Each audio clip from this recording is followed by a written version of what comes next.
Carbon hologram mga Samurayan sa bracket ng motor gamit ang ating Samurai Paint.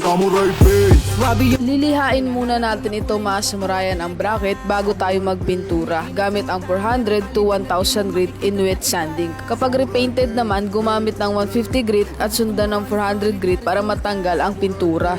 Gamit ang primer na USH 210 Surfacer Gray at fan type na nozzle para palapad ang pagbuga nito. At i-shake muna bago natin ito i-spray para hindi mamuo ang mga pintura sa loob nito. At layer by layer lang ang pag-apply natin. Sobrang lupit kahit gumana magmumukha yung bago ulit. Di basta-basta nababak. Pagkatapos naman matuyo ng 30 minutes ang ating primer, ay susundan naman natin ito ng base color na 3109 black. At same pa rin ang ating process mga Samurayan na layer by layer pa rin ang ating pag-apply para na rin maiwasan ang pagtulo ng pintura. Hinahanap mo na kulay makukuha talaga.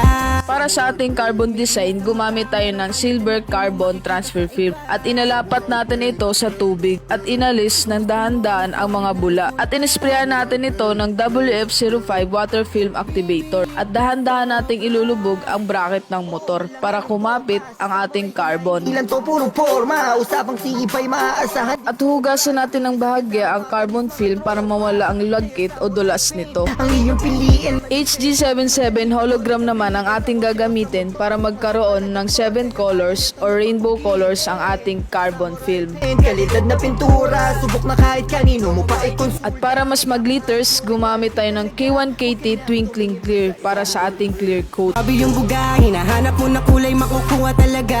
Samurai Paint. Kumikina sa mata, merong kalidad na di mo makikita. Ito na ang naging resulta ng ating hologram carbon mga Samurayan gamit ang ating Samurai Paint. Samurai Paint. Paint. Paint.